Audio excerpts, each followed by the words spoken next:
Hello, friends. 808 days of war between Russia and Ukraine, and now things are moving a bit faster. In southern war zone on Kherson front, no changes. Zaporizhia towards Rabotino, Verbov, no changes.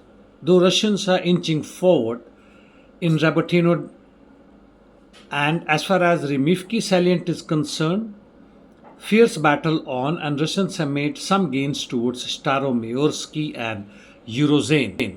In east on Marinka front, in south and west flanks, there have been no changes. In north towards Krasnohorivka, fierce battle is on and Russians have made some advance. Avdiivka towards Nevelsky, no changes. However, they made some advance towards Yasnobrodovka.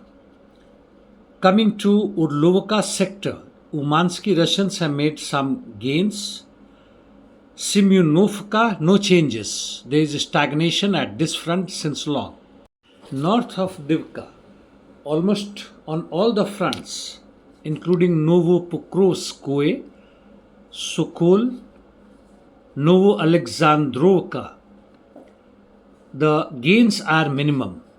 From Ocheretino direction, nothing there. However, towards Alexandrovka, Russians made some gains. As far as Bakhmut Chasiv Yar is concerned, fight continues, no changes. North of Soledar and Siversk sector, Russians have made some gains towards Razdolovka and Vimka.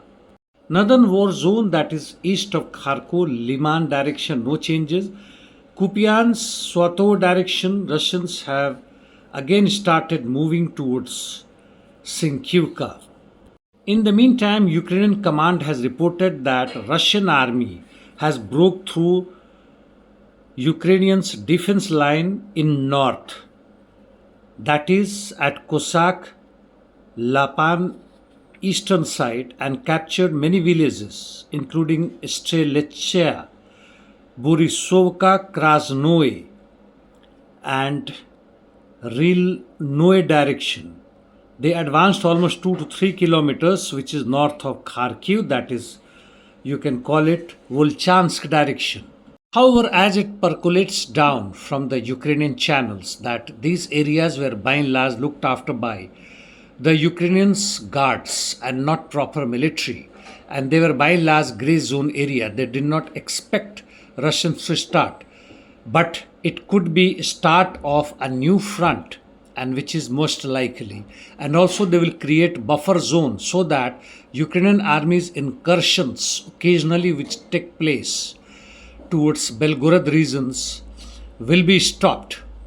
On interdiction missions, Russian army has been using UAVs and other means to attack Russian targets inside Kaluga, Belgorod, Kursk, Bryansk regions.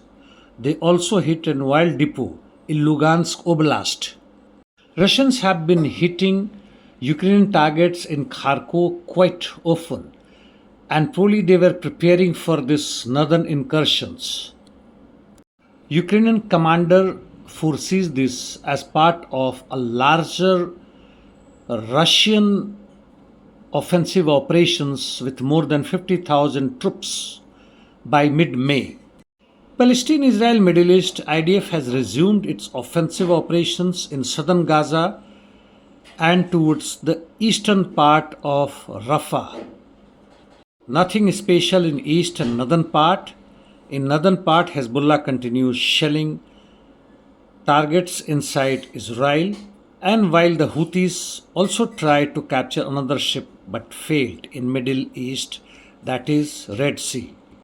The offensive operation by the Russians adjacent to Belgorod inside Ukrainian territory could be a dummy attack to force Ukrainians not to use their all reserves in the east of Divka front and also east of Kharkov, but to diversify. And this is likely. However, Ukrainians can't take it for granted that Russians' third offensive operations towards this particular regions are opening up a new region will not take place. It is highly possible and up to Sumi direction.